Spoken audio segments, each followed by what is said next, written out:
Hello, everybody, and welcome back to another episode of the DXM podcast. I am your host, Colborn. I am joined today by artist Leander Herzog. Welcome. Hi, thank you for having me. It's an honor. It's an absolute pleasure to have you as well. We start the episodes in the exact same place all the time, and that is really just giving you the space to talk a bit about yourself, introduce your practice, and please tell us how you came to find crypto art and NFTs. Okay. So I started coding in general, I would say 2006, maybe. So that's a few years ago, actually. Got really into generative design and generative art after a processing workshop with Marius Watts. Then I became a Flash developer, basically, because that was almost the only commercial avenue to do something creative with code back then. For a short time, I was actually like an artist working with a lot of commercial agencies, doing a lot of ads and stuff like that.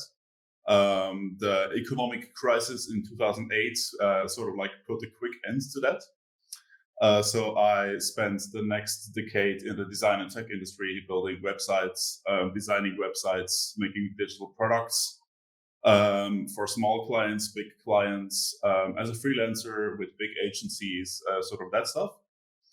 Also was really into creative coding, always together with clients in a sort of like commercial context, I would say. And then at some point, my timeline escalated to NFTs. So I was forced to look into that, gave it a try, and it worked out really nicely. I was very skeptical at first because of the environmental debate impacts that was really big back then. So that's why I got started on Tezos. Really loved Ticketnunk, then Object, and then FXHash. Also did some ETH stuff every now and then, but really actually prefer Tezos, I would say. And that's sort of like my entry point and what has worked out really well. And I'm still doing the same stuff I have done all the years, but now there is a market for it, and it's a sustainable business, I would say. I read that, Mario Quasimodo is a good friend of the museum. He's been a dear friend to us. I think, you count him as a reference of somebody who, helped you get into the space. So that's it. Just wanted to shout him out because he's an incredible artist. Definitely. Like, I would say most of the people I know in the space started because of Mario and Johnny Lemercier. Guys like that who are really vocal, like in the beginning, and most of us artists who are like skeptical and sort of like critical towards the whole crypto thing, sort of gave it a try because of these guys. Definitely. Yeah, that's actually interesting and something I'd love to dig into with you, because generally, there could not be a wider gulf between your average crypto bro and like a conscientious artist. So maybe you could take us back to those times and begin to, obviously the environmental debate was a huge one. Could you just share what it was like in the beginning and the things that you were hearing? Well, like in the very beginning was like, I would say 2012 when I heard first about Bitcoin. I looked into that. I was like, yeah, it's not my thing. Yeah. Basically, it uses too much energy. Doesn't even make sense. Like, that's stupid. I'm not going to get into that. At the same time, I was really into cryptography, sort of like figured out from scratch, like, okay, what is public key crypto? How does encryption work? Like data privacy, security, all that kind of stuff. Was really into that. So I actually have like a pretty deep understanding of it, I would say, like not of blockchain in particular, but of cryptography. But I really didn't connect it to art or to NFTs, of course, at that time, and completely missed all the early opportunities there. Sadly, that's how it goes. And I remember like 2018 or so, I was actively thinking about, okay, like how could I take my art, which is based on code, and sign it somehow cryptographically and generate like a certificate or something. Because the only guy that really like had a good method to sell digital art, well, not the only, but one of the prominent people, I would say, was Raphael Rosendahl with his website Sales Contract, right?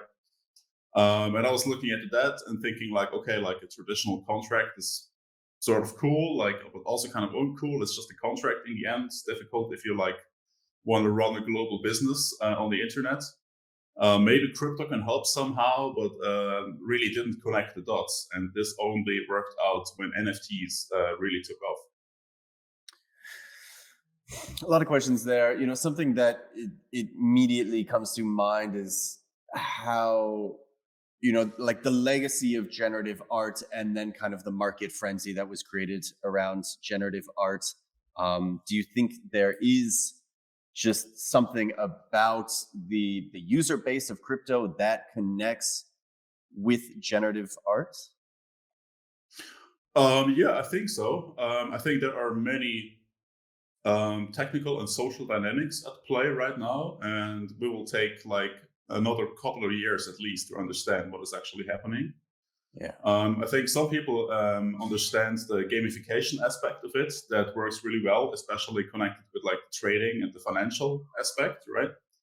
But then I think there's many, many more layers to this. For example, that a lot of people don't really have like I would say an educated taste or a lot of like ideas about art history. So they are confused and not sure how to make decisions. And they sort of like get a plausible deniability from being able to have a blind mint and then just get some art. Because I mean, the art market is huge and there's a lot of art out there and making choices is hard, right? And we have somehow like built a game that allows you to participate without making too many very difficult choices, where you expose yourself and your insecurities about your own taste and interest in art, and like there's like many difficult social dynamics at play there right now, I feel. So this is something that rolls around in my mind a lot, and I'm curious if just like the speed of technology and communication is creating like these FOMO moments where price is leading before history, and people are like bootstrapping through price anything into importance, as opposed to like where it fits or the intention or why it was created, or even if there's like significant time for somebody to begin to like explain and share why and what they did. Yeah, I think right now it's very random, like what is successful and what isn't.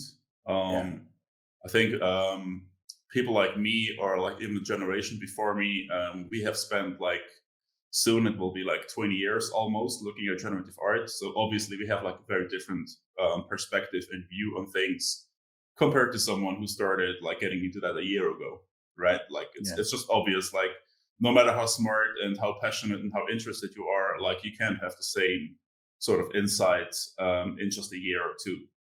So it's just very random who is successful and who isn't. Definitely some people profit from that. If it's artists, I'm very happy for them. If it's traders, that's also cool. I think in the long term, it will definitely like be very different people and projects that are considered like relevant and successful compared to right now, maybe. I liken it a lot to what is happening in AI. There are people that, use other people's models to generate visually beautiful outputs. I don't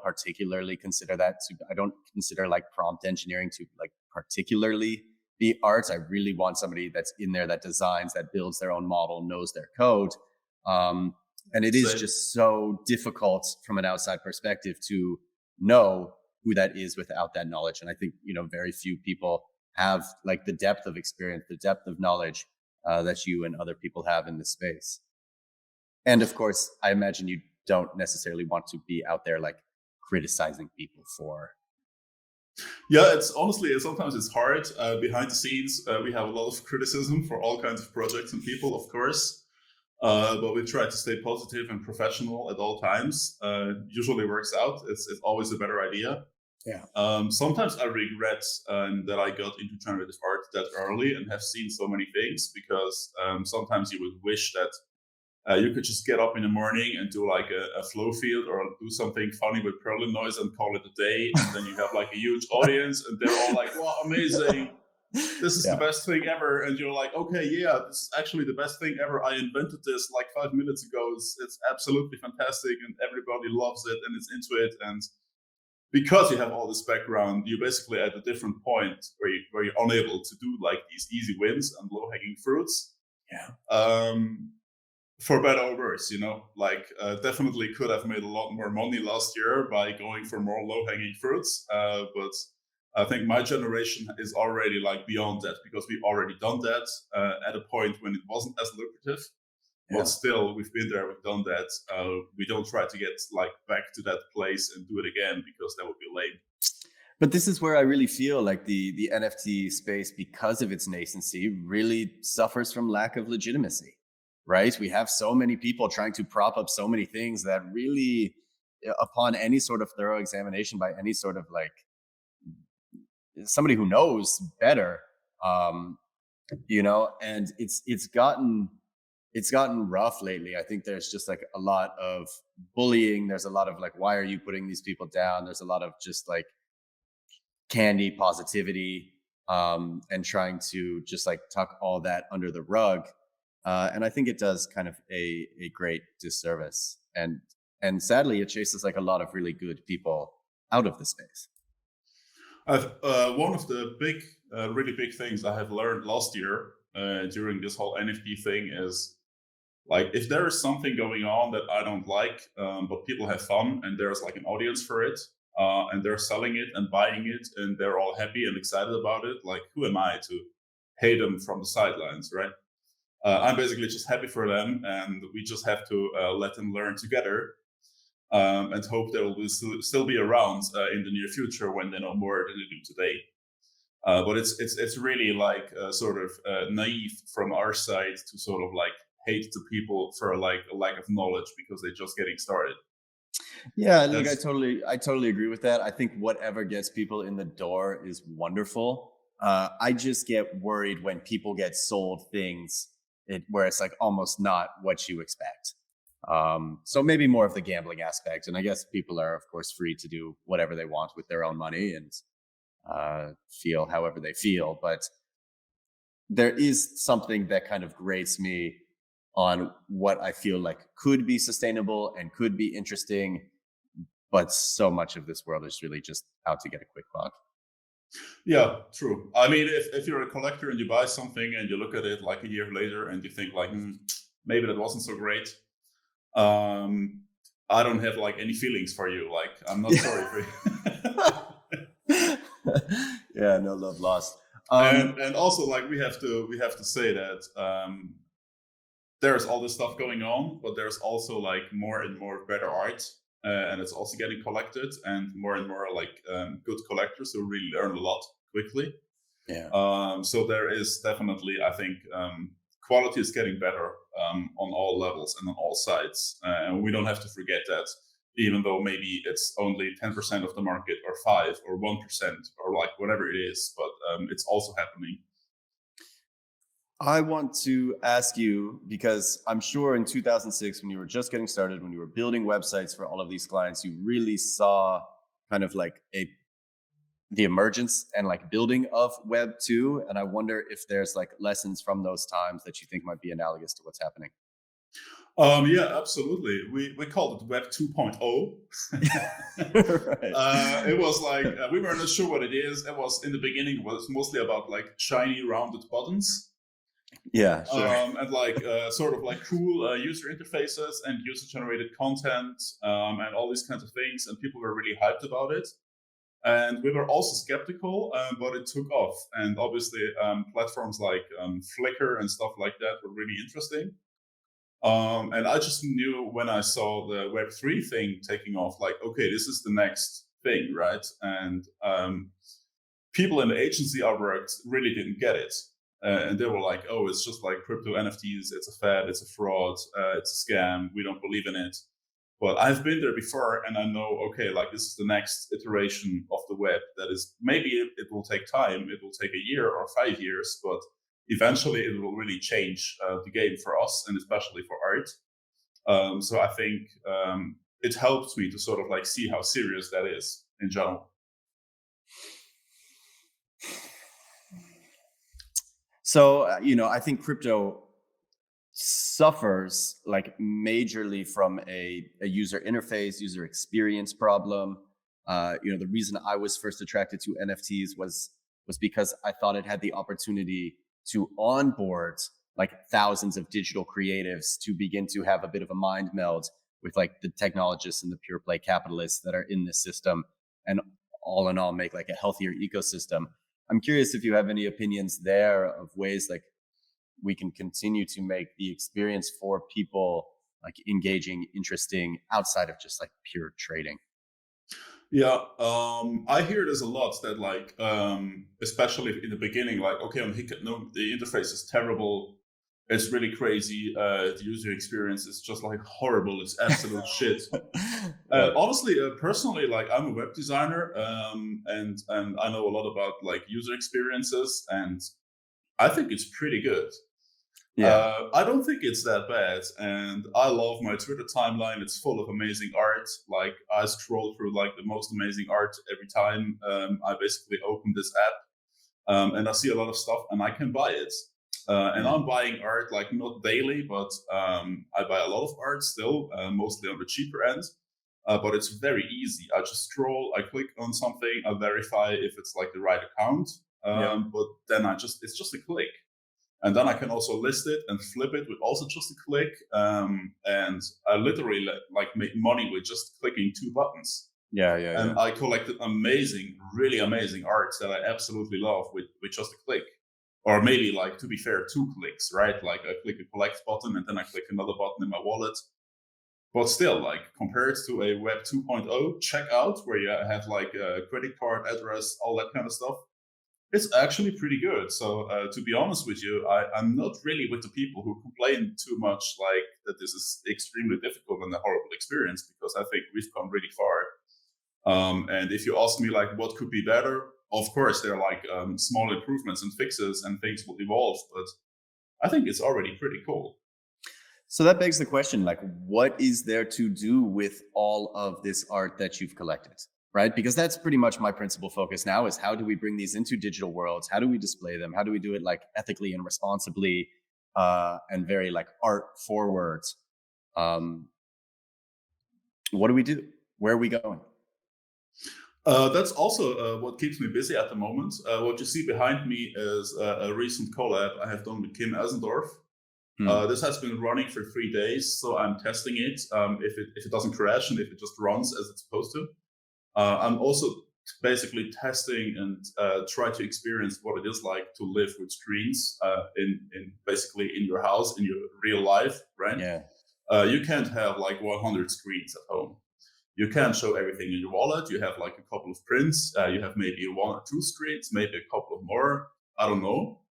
I'm right now, as an artist, I'm trying to explore the space between animation and an image. Like, how can I make something that is more digital than just a traditional painting, but it's also not something that absolutely goes crazy all the time and blinks and is too busy. Sure. And how can I make something that is basically nice to live with in a space? So I work here, I live here, I do stuff here. I have calls, I'm on podcasts and stuff. And I have different screens around me playing art and displaying art. And I'm first trying to experience what is it like, what makes sense, what works, what doesn't. Because that's the experience I try to create for collectors, basically. So I have like some art that is really made for Twitter, that is like very quick and busy, and so something that is like engineered for a timeline, if you will. And then I have other art that is made to be run continuously for a day or like forever. But it's hard because it's obviously like a technical challenge, and you also need to test it. You need to like eat your own dog food and experience it, and make something that you think, okay, like I've been looking at this for a week and I still like it. Yeah. And that's not so easy, and that requires more patience than most people have right now. But I believe that this is what we need to do, and that touches the art itself, but it also touches like display quality, technology, habits, user experience, if you will, all that kind of stuff.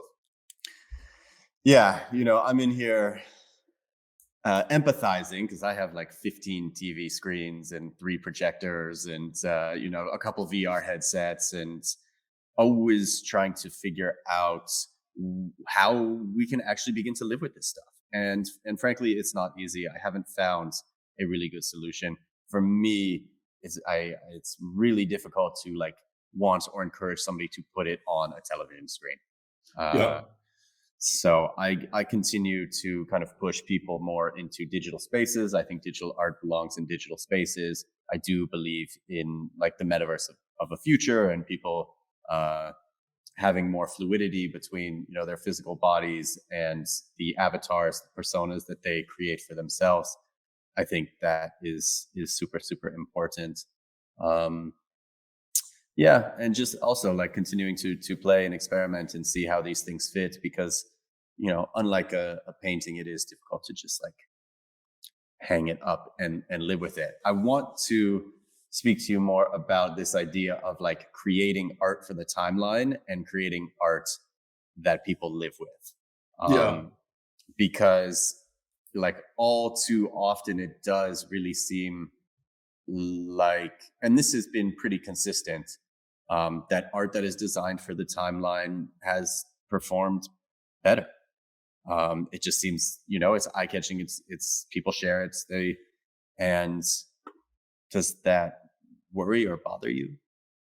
Oh yeah, it's a massive problem, because we're too early, and we constantly need to educate collectors, and we basically need to have trust in the quality of the art itself, because nothing else can compete with that, and nothing else will actually do what we want.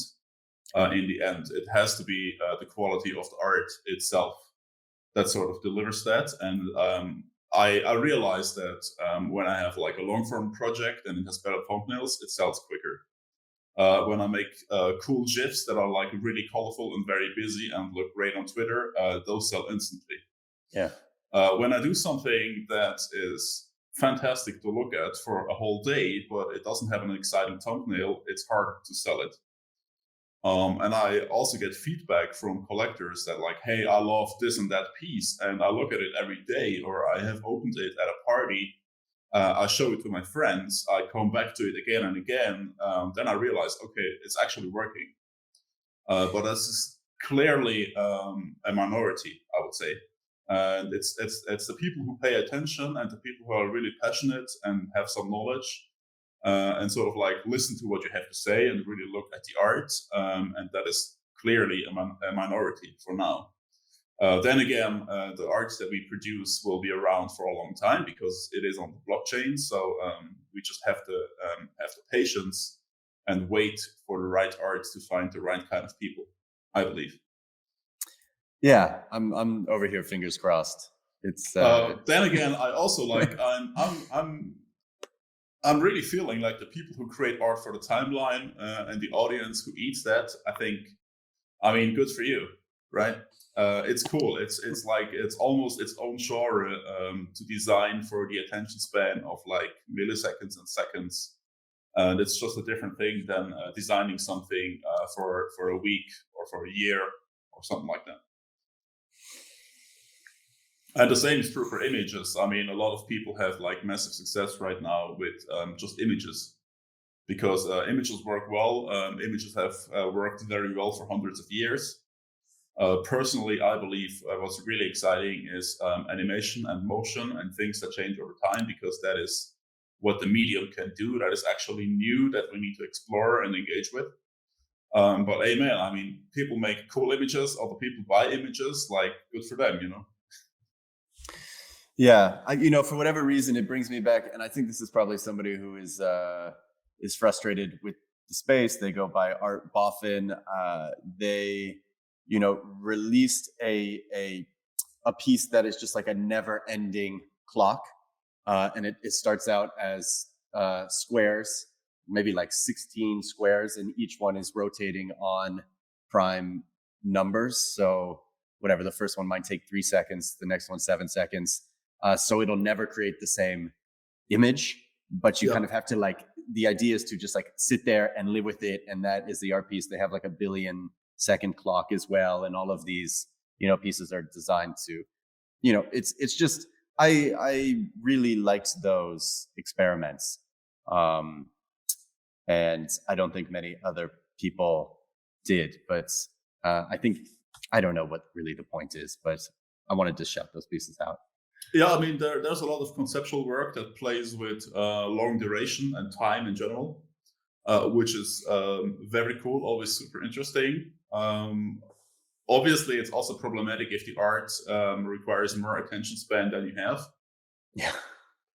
Sort of like, okay, what are you going to do? Like, you have a conceptual art piece, and you know it will run for 10,000 years or whatever, and you know that you won't see the end of it. And you know, if the aesthetics aren't up there in terms of quality, you're not going to come back. So um, we also need to make something that is a bit more than a concept, I think, most of the time, because I think last year the most interesting conceptual pieces in terms of what you can do with blockchain and time and stuff like that have been done. Yeah. I think we've been there, and now we are back to where we have to actually deliver aesthetics and content and interesting visuals that make people want to have a screen in their home and run this. So, like, one of the best feedbacks that I get from collectors is when they say, "Wow, I love this. I want to have this on a screen at home." That's like a good feeling that I think, okay, if that's actually the thought that I provoke with my art in you, that's great, because then we're one step closer to you actually buying a screen and displaying this quote unquote permanently at your home. Yeah. Yeah. How do you feel about just, there is almost like with generative art, for example, right? So you can create a code, you can create a model, and from that you can generate ad infinitum, right? There is almost this never ending ability to create digital art so much more quickly. So how do you feel about, you know do we have a supply problem? Are there people that have too much momentum, they dump too much into the market? There's is this something that we're going to have to reconcile with eventually? Yeah, I think the market will do its thing and it will balance out. Because for me personally, I don't feel like I have more output than a traditional painter. When Right. I do like a generative long term thing, it takes time to come up with something good. It also takes a lot of time to test it and to explore it and to sort of like tweak it to a point where it's really good. So yes, I can do exciting stuff with code in 20 minutes. In the end, if I look at my output, like over the last 2 years, I'm not really um, much more productive than a traditional painter, I would say. Right. So you still need to like hang out in the studio, fight with yourself, come up with art and test it, and then sort of like also find a market for it, and that all takes time. Which in the end, like we have these digital channels and means, but it's still like the same amount of work, I think, or even more maybe. Um, what is really new is that we have access to more people and the audience is much bigger, Hmm. so people can absorb more art very clearly, and we have like less gatekeepers, and sort of like just on a global scale, I would say we have just more attention, which is why we see so many images and so many drops and so many pictures. And I think that's a good thing, and this will probably continue to escalate. And then there will be new gatekeepers or curators or formats or whatever that will narrow it down to something that feels like an amount that you can deal with. I mean, I think this space does have a actually very natural way of self-correcting. It does feel like when somebody gets too big, they do kind of get brought down in some way or another, and it is kind of everybody is kind of growing and falling and rising and falling, and it happens very quickly, and that is very interesting. How I'm curious how you uh, do you enjoy interfacing directly with your collectors? Is that kind of more of a new responsibility? Um, That's a big responsibility. I still don't have a Discord. yeah, yeah, But I mean, whenever I do a drop, I interface a lot with collectors and also at other times, and I really enjoy it. I love the feedback. I love all kinds of different things people say, like what they feel when they see the mm, art, what they do with it, also what they want. In general, I have like very, very few negative experiences and mostly positive experiences. And it feels great to have an audience and to get feedback from people. I mean, when you have a drop, there is a lot of attention, and people want to get on allow lists and stuff and have questions, and it's definitely a level of communication that was surprising at first, and that is still a struggle to deal with. But in the end, I'm very grateful for it, and I really enjoy basically hearing directly from the end customer, if you will. Because like I've spent more than a decade in digital products, so in the end, I see art as a user experience, as a product, and the collectors as a user. Like at least there is a layer of like, okay, this is a product. How well does it work technically and otherwise? And it's great to get feedback directly from collectors. Absolutely love it. Do you want to talk more about maybe your experiences on Tezos and what you've enjoyed there and kind of the specialness of that community? Well, first, most of the people I align with have been there, so I had like some natural gravity to Tezos. And then it was just really fun to discover what the medium can do together. Like I remember there was a moment when we had like SVGs as the first platform on Hicketlunk. Yeah. And then there was another moment where someone built something interactive into an SVG, and then we evolved from there to actually be able to mint code, which is what I have done like for years before that. So that was like a massive watershed moment when I realized, okay, I can just mint HTML and JavaScript now. I can do dynamic code-based stuff. There was like a moment where this became possible. Like I don't know the exact date, but it was just impossible before that, and then it was possible, and then everybody started doing this, and it was absolutely magic. And I mean, that had to have been maybe like a year ago, maybe more. A bit more, I think. Yeah, a bit more. well, Well, obviously, like I have done interactive stuff on my website for many years, and I used to just upload something, and then that was it. Maybe I would make a tweet. Right. Maybe someone would say, "Hey, cool, I like it," or whatever, or like a friend would say, "Hey, I have seen your new thing. It's very cool," or "I hate it," or whatever. And now there is a whole other level of engagement, like financially, but also socially on every layer, which is absolutely exciting. And I think this has been enabled by Tezos a lot, because I wouldn't have been able to afford the gas fees. I didn't want to do anything that basically angers my collectors or get into any fights because of the environmental thing. And Tezos was absolutely great for that, and still is. I mean, we can do our own custom things. I have like friends who write their own contracts, create platforms, invent products. And it's amazing. It's so frictionless, and it's so easy, and it's really like, of course, you need to be like technical, but it's not rocket science. It's very doable and very approachable, and I think that's absolutely great. I'd love to hear from you just some other artists you really enjoy, people who you think are working at a good level. If you want to share, I know you'll probably not get to everybody, and somebody will be offended. But if there's a couple people. I think it's never a good idea to get too much into that. All right. We don't have to. Yeah. That's risky. It does get political for sure. I can say, like, in general, I'm trying to align with other artists who do similar stuff, which is at the moment mostly long term. Yeah. How about this? Have you done any other collaborations? I have done a few collaborations, yes. My most recent collaboration was with Kim Osendorf, which was absolutely great. This is someone I align with because we are doing real-time generative art, like stuff that actually isn't pre-rendered, but runs in real time.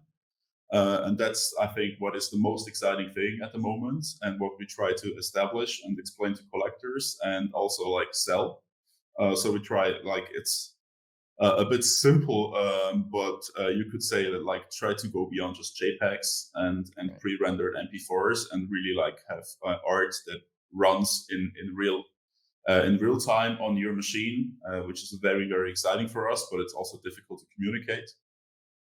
And I have other collabs, for example, with Richard Nadler on FX Hash, that was like pretty successful for us. And he is not a coder. He does other stuff. He just delivered images, and I wrote some code that does something with it. That also worked great. And it's just this incredible, mind-blowing that you can just call up the most amazing artists and start a collab overnight. And say, okay, like, look, we have a 50-50 split or whatever, and we do it on this platform, and let's try this or that. And people are really nice and really approachable, and I mean it's just insane how easy it is these days to do a collab, right? Yeah. And I have like 10 people or so lined up to do a collab, like the most amazing musicians, visual artists, conceptual artists, all kinds of super interesting people. I don't even have time to collaborate with anyone, with everyone I like to. So it's a struggle because I need to manage it somehow, but it's still like it's unbelievable how easy it is. I mean, that was always what made the space so special, right? It was less about kind of the individual ego of the artist and the ability to like have a cross communication from wherever people were, just based on common interests. And people, like you're right, are just generally so friendly, so willing, like open to the experiment. And that is, I think, something that is very unique and novel. Yeah.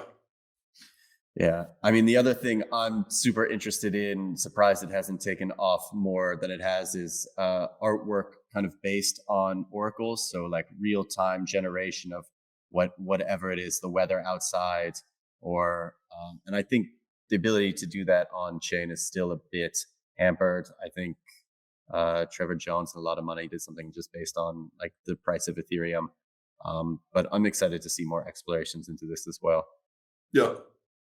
Yeah, I'm also working on that with my latest collab with Kim. We have a piece that is like a multi-channel piece. It has 128 NFTs in a collection, and they're all synchronized with global time.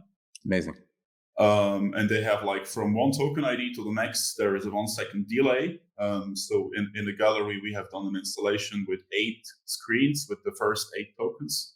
And you can see them sort of like delayed over time. They're also like in a way similar, but also different from token to token. So we're trying to figure out how we can work with collections and spaces in a way that is sort of like smarter than just doing different random stuff with some variation. Sort of like have more coordination, more intelligent sculptures, structures in space and in time. But we're like at the very beginning there, I would say. So right now we just like used time, right, and graphics cards to do interesting stuff in real time. But there is so much more, whether it's the price of Ethereum or like all the data that is out there in the world. In our case, we have an on-chain project, so we put the whole code on-chain.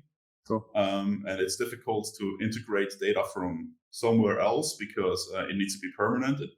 We need to make sure that it is available also in like 10 or 50 or 100 years. Right. But there's ways to deal with that and much more to explore in that direction. Yeah, fascinating. I'm really looking forward to those experiments. Would love to be just kept informed. You really gotta open that Discord. Yeah. We'll have a page for that drop shortly. We're still struggling with how do we explain it to collectors, because collectors have a very fixed mindset right now. Like either it is an edition or it is like a one-of-one or it is a long form drop.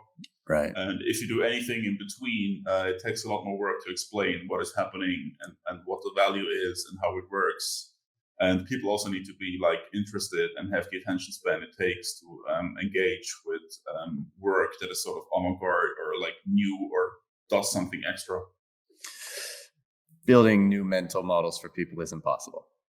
Yeah, I mean, I believe it is possible, maybe a romantic perspective, but I believe it needs to be done. And we are very aware that we basically take a financial risk by doing stuff that not everyone understands instantly.